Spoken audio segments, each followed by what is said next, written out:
So since a couple days ago I showed you guys my inventory and just the numbers on my makeup, I thought I'd show you my storage and just all of the items because I like snooping and looking at other people's collections, so I thought it'd be kind of fun if I did it for you guys.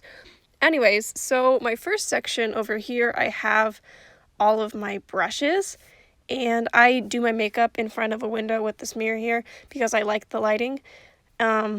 Here I have all of my eyeshadow brushes, or just smaller ones in general, and then on here I have all my big face brushes. The small ones are in this little container that are meant for toothbrushes, but I like it because you can take out the ceramic part and put it in the dishwasher. And then this is a little jar that a friend of mine painted that had a candle in it, and it has like the Fellowship of the Ring walking, and I just thought it was really cute. So I thought it'd be fun to repurpose it as a brush holder, and I'm really happy. Obviously, I may or may not like Lord of the Rings. That's, up for debate, but who knows. Anyway, since most of my makeup is being stored in this desk, I thought I'd show the things on the desk. So up here is a cute little owl I got from a friend that has my name on it. And right here I have this adorable little wooden frog that makes a noise, and I got it from my sister. And this is a cute little sculpture that my friend gave me. She made it for my birthday. And this is Gigi from Kiki's Delivery Service, and he's eating ramen because my friend and I loved going to this authentic family-owned restaurant that had the best ramen, and I just have really fond memories with this, and I love that she made it by hand. Just thought that was so sweet. But this next one is this cute little glass carousel that I got from my Nana, and I just thought this was so adorable and just beautiful, and so I wanted to display it on my desk, and it spins around, and it's very cute, and it makes me happy. And I also have a little plastic Miles Morales and a finger puppet that is Alexander Hamilton that I got from my brother. And I don't know, I just thought they'd be fun to put on a desk. And on this side, I have my mug filled with water. I always drink water out of a mug. I guess that's weird, but I got it from my sister. It says feline good with a little cat. I just think that's funny. I also have this bowl of scrunchies. My hair's too short to wear scrunchies, but I still like them, and I also have these pretty flowers I got from my sister as well.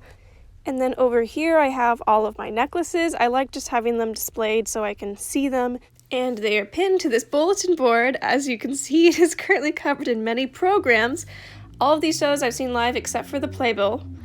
Hadestown is one of my favorite musicals, but I did not go to New York. My friend did. She gave me a signed one.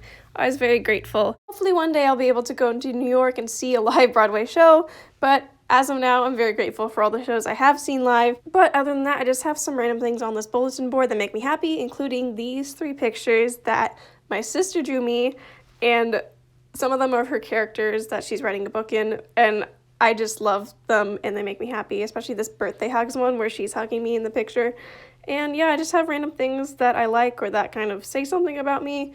I don't know, I like to personalize my area. I'd love for this to be my background, but it doesn't really work with my setup. Anyways, let's get to the actual makeup, which is mostly in that drawer in the center. My last desk I had did not have a middle drawer, so I didn't know what to do with this until I thought I could put my makeup in it. And so, yeah, this is kind of the main setup. I like it. I like having everything spread out. As you can see, I don't want anything to be hidden. I want to be able to see everything, so I will know what I have and reach for it. And as you can see, most of the space is taken up by eyeshadow palettes. Is anyone surprised? But let's just get started with what is in my collection. First, I want to start kind of in order of how I apply, at least in this little container in the front. I have my concealers, mascaras, and stuff, and primers. I have this e.l.f. Hydrating Camo Concealer in the shade Fair Beige, and I like this one for the finish it gives, but it does tend to settle into lines and pores, and I have to tap it out just because it is more hydrating. And this is the NYX Born to Glow Concealer in the shade Pale, and I haven't tried this one on its own formulation-wise, but it seems to be a bit thicker, but I still like it. I have to mix them together though because one is too light and the e.l.f. one is just too dark. For eye primer, I have the Milani eyeshadow primer, and I've had this for like 3 years and I still have some. Maybe I'll run out of eventually. I did not think I needed this until I stopped using it, and wow, it really does make a difference in creasing and long wear time. And this NYX glitter primer I got recently, I really like it to kind of give more oomph to my metallic shadows and to help keep sparklier shadows on my eyes. And I really like having both of these. I think they provide all I need in terms of eyeshadow primer. The next thing in this container is the e.l.f. Wow Brow Gel in the shade Natural Brown. and I bought this a couple months back. I had never tried a brow gel that was tinted or fibrous before, and I actually really liked it, surprisingly, and I think it adds a nice amount of color and kind of fullness to my brows without looking too structured or too intense. And this Covergirl mascara is the clump crusher one that is waterproof. I have found that it comes off with water though, so I'm not sure why it says water resistant. I actually found that after a while it kind of smudges on my eyes, which I don't love, but at least it doesn't flake and kind of irritate my eyes. But I think it's just a fine, kind of everyday fluttery lash look. I don't think I would buy it again, but who knows? I don't know what I want in mascara anymore. I like it, I just don't love it, mostly because of the slight smudging after a few hours. Now that is everything in the first container. Moving on to the row of lip products that I have right next to it. I like to keep them all in a row. The ones at the very top are these Pacifica Color Quench lip tints, and this one is in the shade Blood Orange. It's a very warm toned shade, and I like it. It's kind of peachy, but I found that these formulas don't actually moisturize my lips as much as I want them to. Granted, my lips stay dry easily, but they don't keep my lips as moisturized for as long as I'd want them to. This one's in the shade Sugared Fig. It's a cooler, kind of browny, berry toned tint, and I don't know how you can see, but there's almost this shift to a very cool lilac-y purple shade, and I don't know if I love the finish of these as much as I would prefer. I kind of just want one color without a shift, but they're fine. I like them, just I don't think I would repurchase them. Now this next one, oh my goodness, is my favorite lipstick. It's from e.l.f. It is from their Beautifully Bare line that they discontinued a while ago. This one's in the shade Touch of Blush. I absolutely love how moisturizing and just comfortable the formula is, and I actually like this packaging a lot, even though all the words rub off. And this shade is this perfect balance of rosiness without too much cool tone or warm tone. It's somewhere in the middle, but it's also not super light or super dark, so it's just a really nice middle of the road shade that I can't seem to find a dupe of. It's just so unique but also classy, and it makes me really happy when I wear it. And this next shade is from a newer line. It is the e.l.f. Seriously Satin lipstick in the shade Sugar Plum, and it is this gorgeous berry purple shade, and on my pale complexion it is very dramatic. Despite being called a satin lipstick, I don't think it's that moisturizing. However, I'm fine with that since it is a deeper shade, but it does have a bit of a more natural finish that's not overly matte, and I think I usually put a lip balm underneath and that kind of makes it a bit shinier, so it's kind of up to you. But I really like both these lipsticks. I think they add a lot of variety to my lip collection that is not super big. I actually prefer the older e.l.f. packaging to the newer one, but I mean, it's $2 more. But e.l.f., please bring back the Beautifully Bare line because I love that lipstick. Now this next one is the Milani Bold Matte Color Statement Lip in the shade I Am Strong, number 20. And this is a gorgeous, deep red that is very browny and cool in its undertone, and it just is stunning. I love it. It's so grungy, especially on, again, my pale skin. It looks very dramatic, but I think someone with deeper skin, it would look really cool without being as much of a statement. But I really like this formula. It is matte, but again, it's not overly drying, but it stays on the lips very well, and it goes on it smoothly after you warm it up a bit, and I just love this color. Now these next three are all from Flower Beauty's line. This one is Autumn Rose. It is one of their matte finishes, and it is definitely my most used. As you can see, they are very soft, and so they kind of were melty when in shipping, and it got kind of messed up on the side, but this is a very muted, mid-tone, rosy, cool tone shade, and it's not something I could pull off every day, but I do like to incorporate into cool tone looks. I think it's very pretty and very almost gray-like, but not overly so. I do really like the matte formula because while it's not drying, it stays put. This one in the shade Barrymore is another matte, and it is a brighter shade. I really like that they named it after Drew Barrymore, like that little pun. But this is a rosy shade, again, mid-tone, but not quite as gray and purpley. And it is very pretty, I think, for spring. I really need to wear this more, but it's a bit difficult with mask wearing and stuff, but I do definitely enjoy it. Now, this last one is the shade Rouge Berry, and it is one of their cream finishes, and I discovered I don't like this as much because I feel like it doesn't stay put as easily, especially because this is a deeper berry, almost reddish, but definitely a cool tone shade. It is very gorgeous, but again, I just think I like the matte formula better. One thing that annoys me a bit with all of these is that since they are so soft, they move around in the tube, so I kind of have to readjust it. As you can see, now it's centered, and that's why their sides are so messed up. But it's fine by me as long as they work and they look nice on the lips. Now those are all my lipsticks. Right next to that is a Pacifica Palette, which is one of their Cherry Balm Cherry Cheek Powders palette. And I love this blush palette. It technically has 2 blushes and 2 highlights. However, I basically use them all as blushes, blush toppers. Now these 2 shades right here I use just as blushes. One is a slightly cooler berry nudie muted tone, and one is a bit warmer and peachier, but they both are again on the muted, more neutral side, so I really appreciate that. And then these next 2 are technically highlighters, however they're not quite as metallic as most highlighters would be, and they also are a bit dark for me, so I love using them as blush toppers or blushes on their own on really natural days for me. And they're a bit shinier.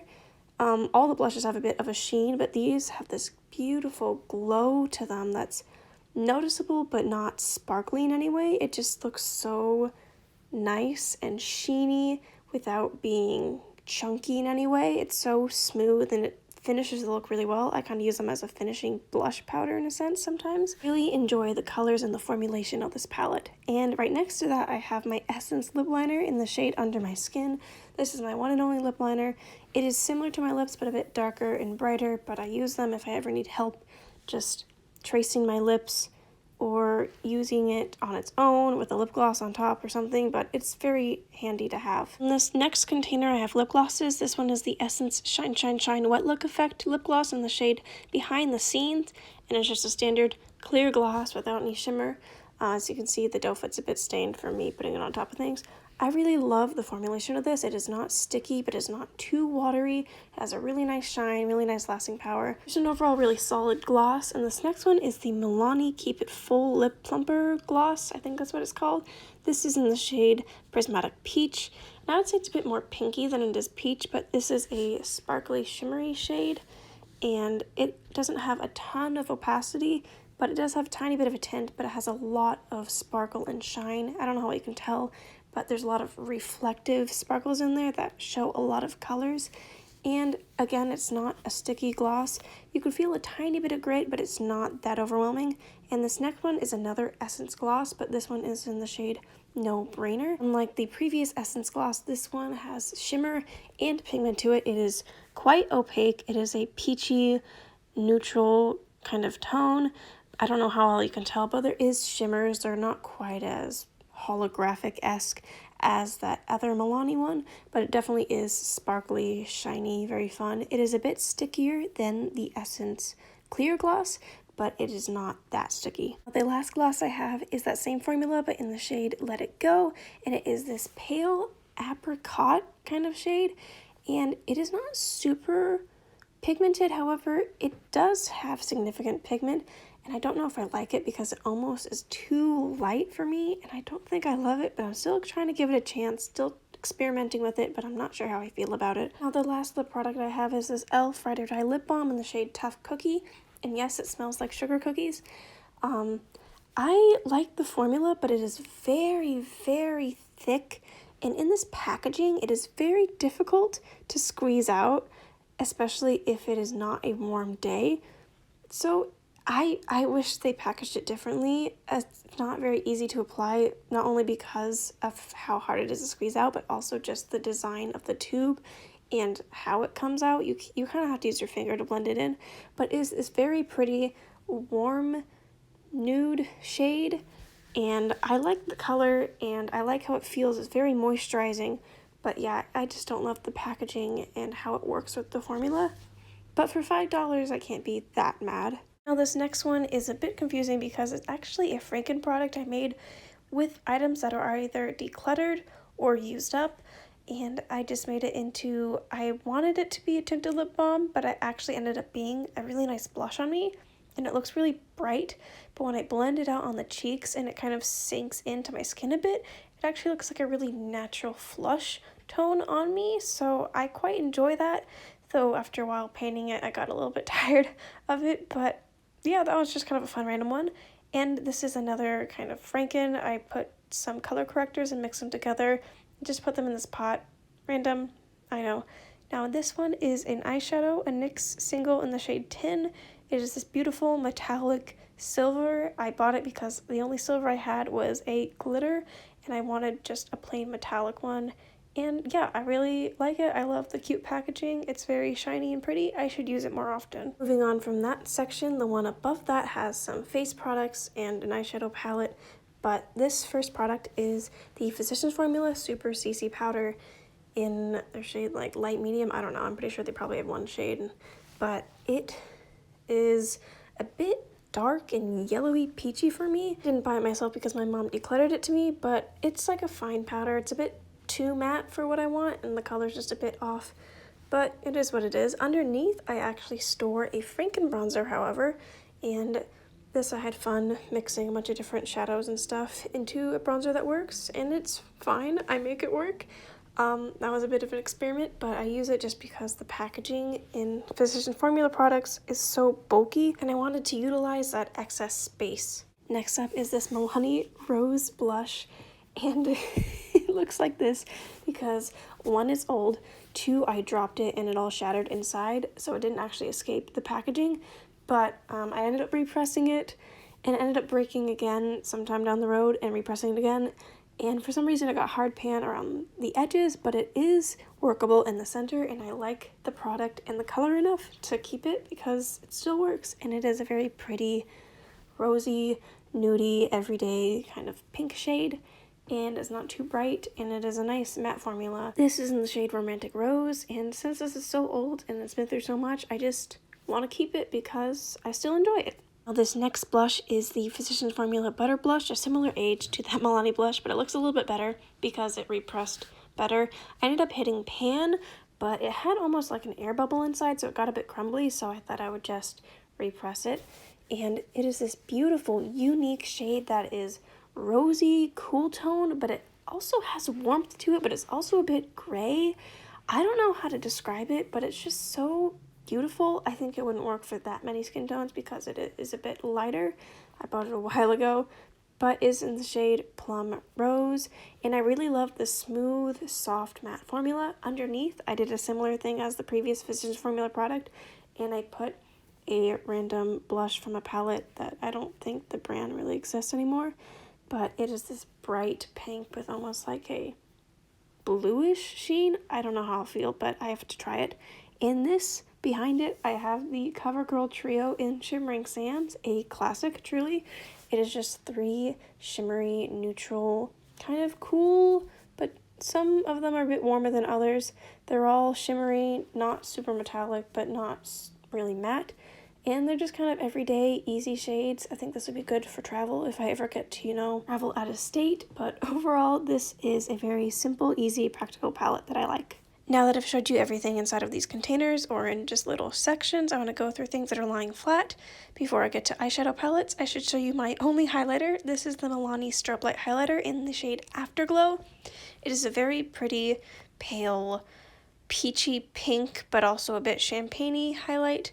I really like the formula because it is not super chunky or glittery. It is very smooth and shiny, not overly metallic, but still can pack a punch. But if you blend it out, it can look a bit more natural on the skin. Obviously not that natural because it is a highlighter. But yeah, I just really like this shade. You can see up close how it is a bit of a neutrally pinky peach shade. I would like to get more of these shades, but I also haven't been wearing highlighter that much, so I don't know, but I do like this formula and I would consider buying others. Now this next one is technically a highlighter, and I bought it to use as a highlighter, but I realized I didn't love the formula, so I use it as a single eyeshadow. The e.l.f. Shimmer Highlighting Powder in the shade Starlight Glow, and as you can see, it's not quite as shiny as the other highlighter, but it's also sparklier. It had a bit of a chunkiness to it, but it also looked almost metallic on my cheeks. I don't know, I just didn't like how intense it looked as a highlighter, so I thought it would work better as an eyeshadow, and surprisingly I don't have an eyeshadow this kind of warm champagne-y shade. So yeah, I don't know how long I'll keep it, but for now I'm using it as an eyeshadow. It's fine, but it's just not my preference when it comes to highlighter. I prefer a bit of a smoother, a bit more subtle application. Now finally we are getting to eyeshadow palettes, and these two in the very back are my Wet n Wild palettes. As you know, I've been trying to go cruelty free, but these guys are still hanging around because I bought them a while ago and I still like them. This is the classic Comfort Zone palette that was repackaged and they added 2 matte shades. I really like this palette. It is a very warm, neutral, fall-esque palette. The shimmers are a bit more subtle, but they still are really pretty on the lid, and the mattes are so blendable and pigmented. I really enjoy them.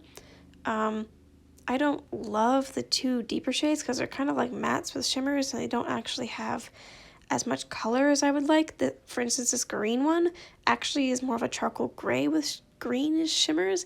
It doesn't show up as green on the eyes as much as I would like to, but I do like the shimmers and the mattes in this palette. I hope to get more use out of it in the future. And this next one is my oldest eyeshadow palette to date, and it is the Wet n Wild Stop Playing Safe palette. I believe it was a dupe of a Natasha Denona Tropical palette.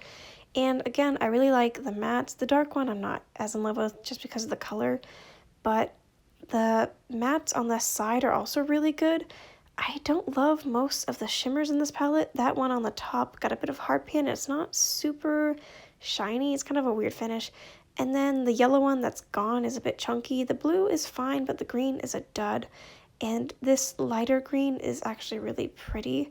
But yeah, the shadows are hit and miss. The mattes are good, but the shimmers, they're kind of everywhere. And I don't love this palette, but I don't have shades like this anywhere else in my collection, so I keep it so that I can have these pretty mattes. Also in the back, I have 2 Profusion palettes. This one is the Mauves palette, and I honestly have not used this a ton because I bought it a couple months back, and I need to use it more to know my full thoughts on it, but I have liked it so far. I think the mattes are nice and blendable, and I like the shimmers. The one in the center called Ooh La La is a lot glitterier, but it is so metallic. It's almost like a putty texture, but I don't think I've tried it with my glitter glue to see if the glitter stays on my eyes better that way. I don't love that darker Persona shade as much. I feel like the consistency is not as good as the other 2 shimmers, but overall, I really like it. I don't love that there's like sparkles in that Love Struck shade, but still need to give it some more time and love to see how I feel about it. But I really love the color story. The second palette I have from Profusion is their Rubies palette. It is another one of those $5 palettes, and I really like the price point. These pans are huge, especially for the price. And again, I just need to use it more. I might have used this even less. Some of them I haven't used at all. But I really like this, but I feel like the reds come off a bit more pink than I was hoping. They're not quite as true of a red. Nothing in here looks quite as true of a red on the eyes, but they're still really pretty colors. Again, formulations that I am liking so far, even though I haven't used them a ton. I really just need to get to know my eyeshadow collection more, but I think this palette's really beautiful and I don't have these colors anywhere else. The next palette is the BH Avocado Toast eyeshadow palette, and I really like this packaging. It's really sturdy, has a really nice mirror if you are one who uses mirrors and palettes. But this is a really good price, especially for how amazing these eyeshadows are. I have not tried all of them, granted, but the mattes I have tried are really blendable, really gorgeous, and they're all so metallic, and some of them almost have a kind of creamy texture to them. Some of these look a little bit messed up because I did drop it and it got a little bit fragile, but I was able to kind of squish the metallics back in place and everything was fine. Anyways, these colors, there's so much variety and inspiring shades in here that I don't have anywhere else in my collection. This shade Haas, it is stunning. You don't need to wet it. You can if you want to, but it's just already so metallic. The only shade I don't really love is Spicy. It looks fine on the finger, but when you swatch it, it's a bit lackluster. However, I do really like that black in the corner. It is the best black I own. It is very pigmented and it is easy to work with. Overall, this palette is just stunning. Again, as you can see here, one is more metallic than the other, so I don't love that one dark shade, but everything else I've tried absolutely amazing, and I really need to use it more and give it more love and experiment with it more. Next three palettes I will show you are from e.l.f. This first one is the e.l.f. Bite Size Eyeshadow Quad in the shade Rose Water. It is this beautiful, cool toned mauve palette. It is super simple, easy to do look. You can't get a ton of variety, but it's a quad that's monochromatic. I really like the formulation of the shade, but my favorite one is this pinky metallic because the other one is a bit more fragile and harder to work with. This one's just a bit easier. As you can see, that one's crumbled a bit, so it's just a bit more annoying. I really like that mid-tone matte, but this dark one, I don't know why there's sparkles in it. I kind of prefer it didn't, but I usually use it as a liner anyway. This next palette from e.l.f. is their Earth and Ocean 18 pan, and this color story, I have not seen anything like it anywhere else. It is so unique and stunning and inspiring, and I just love that about it. And I was really drawn to the greens in this palette and also the periwinkly blues, but there's something about it, I just love how they made it themed off of nature, and it really is accurate to, you know, dirt, earthiness, and then also the colors near the beach and the ocean. And I honestly need to use this more again, just like all those other ones. But some of them I have not used on my eyes, but some of them I have used a lot. I'm just drawn to some more than others. The only thing I don't love is that these two right here are glitter shades, but now that I have a glitter glue, I really should try it with that. But I just don't love glitter because it's more of a hassle. And some of these shades aren't necessarily best on my skin tone, but I still really like how unique and inspiring it is. Now this palette is their new Classics palette, and packaging isn't as good as that one because it's an older packaging one. But this one is really pretty. I mean, it's a neutrals palette, some might think it's boring. It's kind of my only pure neutrals palette, so it's really valuable in my collection from a utilitarian perspective. And overall, I think the formula in both of these e.l.f. palettes are really nice. Some shades, for some reason, are a bit better than others. But overall, all of the mattes in both of them are really smooth, easy to blend, well pigmented. And the only thing I don't like is that shade in the corner that's just like a charcoal gray with sparkles. That kind of annoys me. But overall, this is a really nice basic neutral palette that I love to incorporate into looks. Now, this next palette is the NYX Ultimate Eyeshadow palette in the shade Ultimate Utopia, and this is probably my newest palette, maybe along with the Profusion ones. I really like this palette. As you can see, I don't know why the corner one chipped. Something about this palette I find really inspiring. If I cover the first row, strangely enough, I find that those colors kind of throw me off because they're just so pale and a bit pinkier, but if you cover that, it looks like a grungy, perfect, like autumn October palette, and I just love the combination of greens and purples and oranges with like some blue. There's just like so many grungy muted colors that aren't just primary, and I really want to use this more. The mattes I have used, I have enjoyed, and the shimmers I use, I have enjoyed. There are two shimmers that are a bit more glittery. Again, I still need to try them with the glitter glue to see how they work. Again, I'm just kind of like, glitter, that's so much work. But overall, I find this palette really inspiring, and I really like what I've tried so far, and I'm excited to use it more. I feel like I'm a broken record. I'm always saying, I need to use this more, but most of the palettes I own, I bought in the past 6 months, believe it or not. So, yeah, I can't give any specific details other than I like it. Now, this next one is the Colourpop in a Trance palette, and I actually cut out the box and taped it on top because I liked the box better than the packaging, and also I saw some people's words scratch off and rub off. This is missing middle shade, not because it fell out, but because I dug it out because it was a really chunky glitter. I did not want to mess with something that chunky near my eyes. As you can see, this is a really pale, springy pastel palette. I really wanted these shades because I find that they're flattering on my pale skin tone. I really enjoyed the mattes I tried. I don't love that the one on the top has some sparkles in it though. But I still, again, have to use them some more. I don't know how I feel about the shimmers. I didn't love the shimmer formula as much as the matte formula, since that's really blendable. There's a Super Sock as well. I enjoy them. Still have to experiment. This is another Colourpop palette I bought with that. It's the Lilac Palette. I did the cut-out cover thing again just to preserve the packaging a bit. And this one's much more monochromatic. It's interesting that some of these shimmers have different formulas. I like these mattes better because none of them have any shimmers in them, so I appreciate that. But again, I just have to use these more. I have, again, enjoyed the mattes. I'm still experimenting with the shimmers. Some of the shimmers I like better than others, but I think this is a pretty palette, and I don't have purples really anywhere else in my collection, especially because I used them up this past year.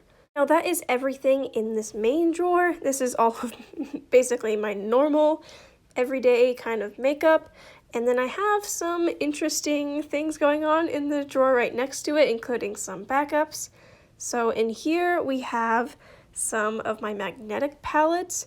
I also have some things that aren't makeup in here.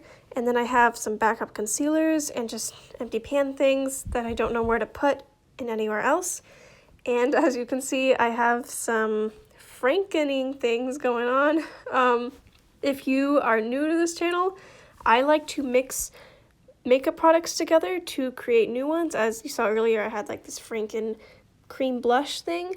And so a lot of the things in here are Frankens, or they are depotted from old palettes that I've decluttered, or singles as well. So starting with these two palettes that used to have the original shades, but I used them up or decluttered them, and then I repressed these new Frankens in here. So if you want to see how I made these or my process, I did make a video a week or two ago that showed me creating some of these.